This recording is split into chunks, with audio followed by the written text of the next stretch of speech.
Welcome to Zoe Stories. My aunt forced me to live as her daughter. Ethan is a 19-year-old college student who feels like he's been drifting through life.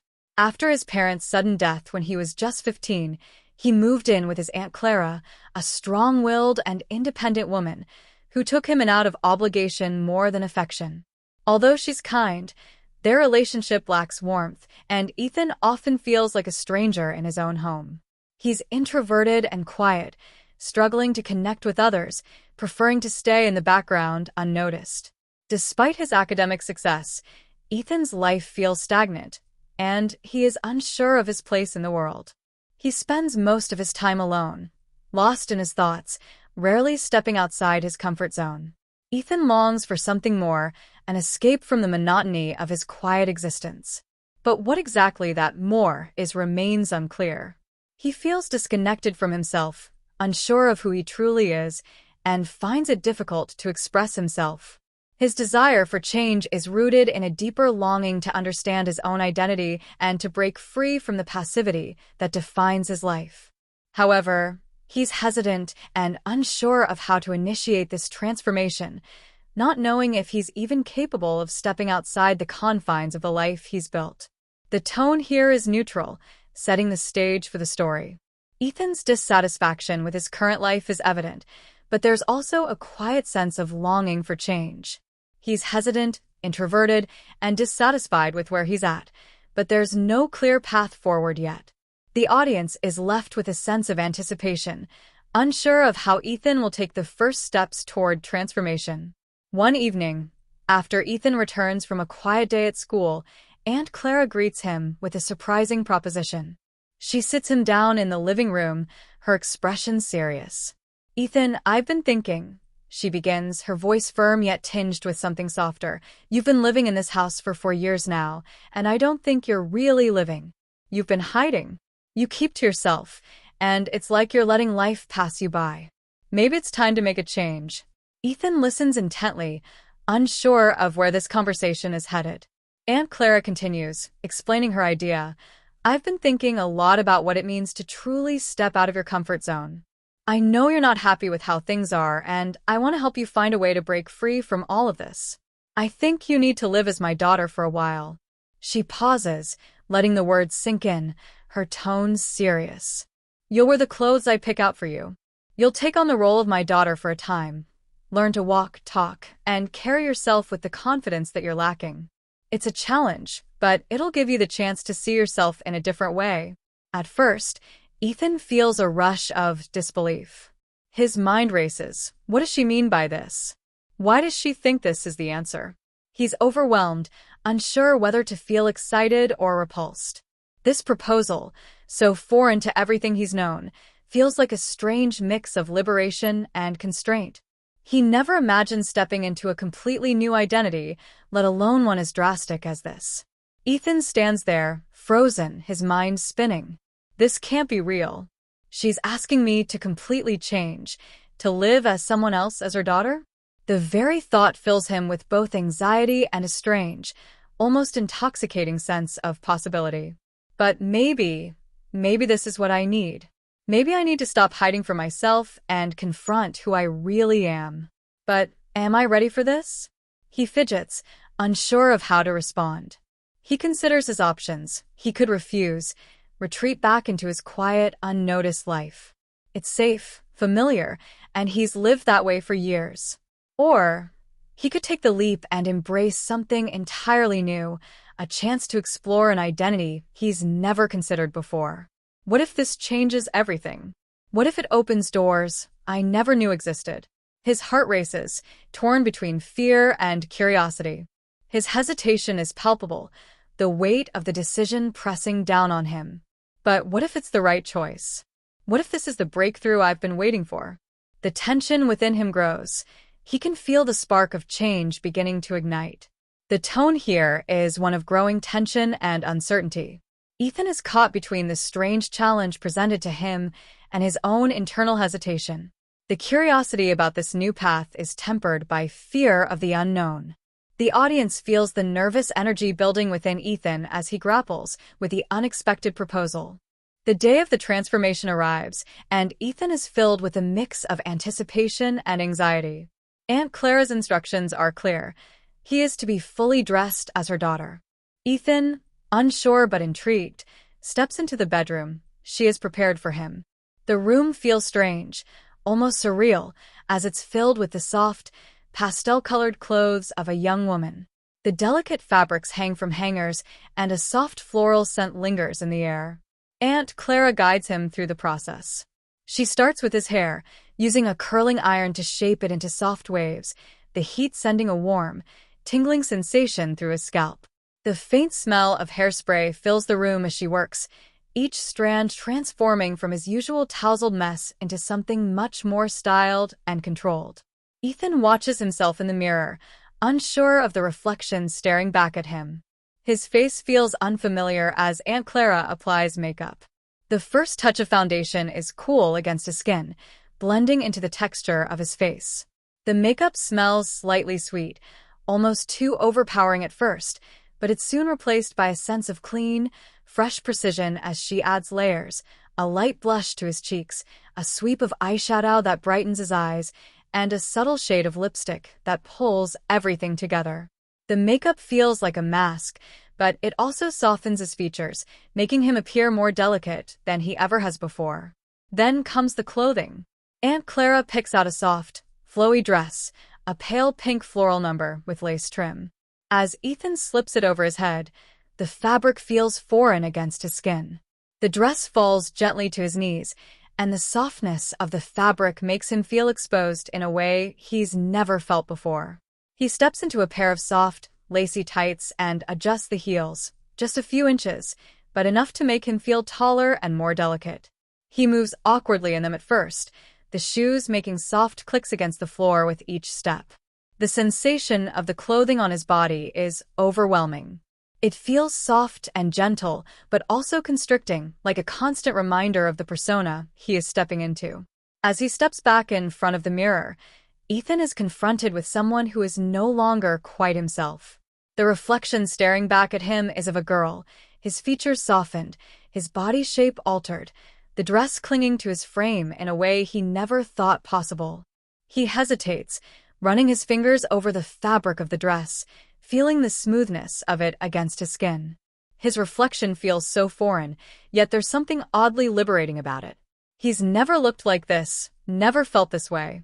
The face staring back at him isn't entirely unfamiliar. He recognizes his eyes, the shape of his lips, but everything else feels wrong. His hands tremble slightly as he adjusts the dress, trying to get used to the feeling of being fully dressed as someone else. He shifts on his feet, uncertain, unsure of how to carry himself now. His heart races, the excitement of change mingling with a deep sense of confusion. What am I doing? His mind churns with doubt. This is who I am now. This person in the mirror, she looks nothing like me. I don't know if I can keep doing this. I don't know if I even want to. But at the same time, there's an exhilarating rush that courses through him. But maybe this is what I've been searching for. Maybe this is what I need to feel alive. This is freedom. Freedom from everything I've been hiding from who I thought I was. He turns from side to side, inspecting his new self. The tightness in his chest loosens for a moment. For the first time, he feels visible, like the person he's always been is finally showing through. But then a wave of doubt washes over him. Is this who I really am? Or am I just hiding behind a new identity? He takes a deep breath, his fingers tracing the lines of the dress once more. The excitement and anxiety swirl within him, pulling him in different directions. The reflection staring back at him isn't just a new persona, it's an unknown version of himself, one he's never had the courage to explore before. The tone here is a mixture of excitement and anxiety. The transformation is both exhilarating and overwhelming for Ethan, as he starts to question who he really is. There's a sense of liberation, but it's paired with confusion and a deeper internal conflict. Ethan is caught between the thrill of stepping into a new identity and the fear of losing himself in it. The excitement of this new version of himself is tempered by uncertainty as he begins to grapple with the reality of what it means to embrace this change. The audience feels the tension building, unsure of whether Ethan will fully accept or reject this new persona. Ethan stands in the mirror, staring at his reflection, the dress now feeling like a second skin. His fingers tremble as they smooth the fabric, and his heart pounds. His internal battle rages on. He feels more and more like a stranger in his own body, but part of him can't deny the strange sense of exhilaration coursing through him. He's never felt like this before, seen in a way that feels both unsettling and liberating. But as the minutes tick by, doubt starts creeping in. Suddenly, Aunt Clara enters the room. She surveys Ethan with a knowing look, her eyes studying him intently. "You look beautiful," she says softly, a hint of pride in her voice. "How do you feel?" Ethan hesitates, looking down at his hands. I don't know, Aunt Clara. It feels weird. Like I'm pretending to be someone I'm not." Clara steps closer, her expression softening. "You're not pretending, Ethan. This is you. This is the side of you that's been hidden for too long. You can't keep burying it. I can see it in your eyes. You've always been more than what you thought you were." His breath catches in his throat. His mind spins as he takes in her words, the weight of them settling deep within. Is that true? He thinks. Is this really who I am? He runs a hand through his hair, the curls now soft and perfectly styled, the unfamiliar weight of the makeup on his face reminding him of how far he's gone from the boy he used to be. "I'm not sure I can do this," he says, his voice strained. "I don't know if I can keep being her. I don't even know who she is. I've never felt more out of place in my life." Clara steps forward, placing a gentle hand on his shoulder. "You don't have to do anything you don't want to, but you need to ask yourself why this is so hard. What are you afraid of, Ethan? Is it the change, or is it what it means about you? Do you think you can't be both who you were and who you're becoming?"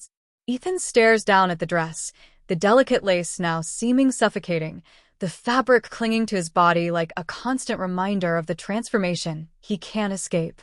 A strange, almost bitter laugh escapes him. "I don't know what's worse.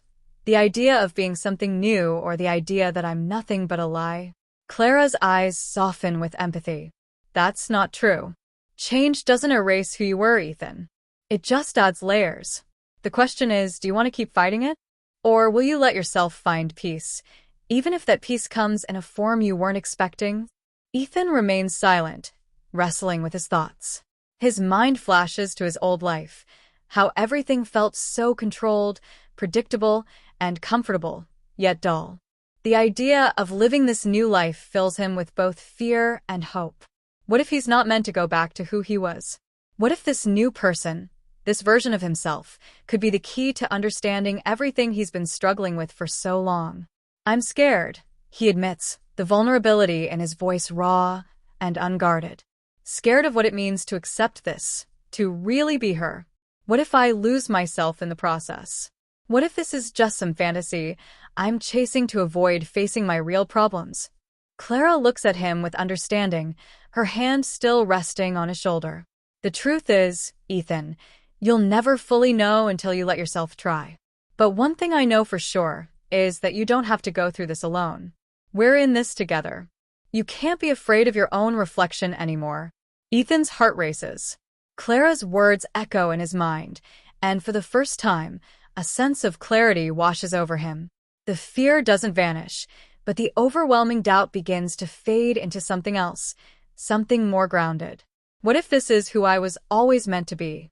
The thought lingers, and his chest tightens with both fear and hope. Maybe this new identity isn't something he has to hide from. Maybe it's something he can embrace. He looks up at Clara, his eyes meeting hers. "I'm ready," he says, his voice barely above a whisper. It's not an admission of certainty, but a step toward it. The tension that had gripped him so tightly begins to loosen, replaced by a fragile sense of resolution. He doesn't know where this journey will lead, but for the first time, he feels like he's ready to see it through. Clara smiles warmly. "I'm proud of you, Ethan. Remember, this is your choice. You control who you become. Don't let anyone tell you otherwise." The moment is heavy with unspoken understanding. Ethan stands taller now, no longer just a reflection in the mirror, but a person on the cusp of discovering a deeper truth about himself. The emotional breakthrough, though quiet, settles within him like a promise. There's still fear, still uncertainty, but for the first time, he feels empowered to take the next step forward. The tone in this scene is tense and emotional, building up to a climax where Ethan faces the realization that his transformation doesn't just change his outward appearance. It's about coming to terms with who he is and who he's becoming. There's vulnerability and rawness in his dialogue, coupled with Clara's steady reassurance. The tension gradually shifts from uncertainty to a quiet sense of resolve, marking a pivotal moment in Ethan's emotional journey. Days have passed since that pivotal moment with Aunt Clara, and Ethan finds himself alone in his room once again. The dress hangs in the corner, now just another part of his life rather than a symbol of change. The makeup, which once felt foreign on his skin, has become a new routine. He still sometimes catches himself in the mirror and wonders if this is really who he is, but the self-doubt has quieted somewhat. There's an unfamiliar sense of peace within him, tentative, fragile, but there. Ethan runs his fingers lightly over the fabric of the dress, as if testing its reality. It's no longer just a costume or an experiment. It feels like an extension of himself, a part of the person he's growing into, even if he's not entirely sure what that person is yet. Who am I now? He wonders. Who was I before? The questions linger, unresolved, but there's a quiet acceptance in his heart that maybe the answers aren't as important as the fact that he's allowed himself to change, to question, To grow. He sits on the bed, his legs folded under him, the dress flowing gently around his form. The weight of it no longer feels overwhelming. Instead, it feels comfortable, like an old friend. He still wonders about his future, about the people who might never understand this side of him, but the fear isn't as sharp as it once was. For the first time in his life, he feels like he can face the unknown with something resembling courage. Maybe I'll never fully understand myself, Ethan thinks, staring at his reflection, but I'm learning to accept who I am, piece by piece. The future remains uncertain, but the uncertainty doesn't feel as frightening anymore. The journey isn't over. It's just begun. The tone here is introspective and calm, marked by a quiet sense of acceptance and ongoing self-discovery. Ethan's emotional arc feels complete, but there's still a sense that he is in the midst of an ongoing process. The resolution isn't perfect or conclusive, but it offers a sense of peace amidst the uncertainty, leaving the audience with the understanding that his journey of transformation and self-acceptance is far from finished. Thank you for joining us on another captivating journey through Zoe's stories. Remember to hit that subscribe button and turn on notifications so you never miss a tale. Until next time, keep exploring, keep imagining, and keep believing in the magic of storytelling. See you in the next chapter.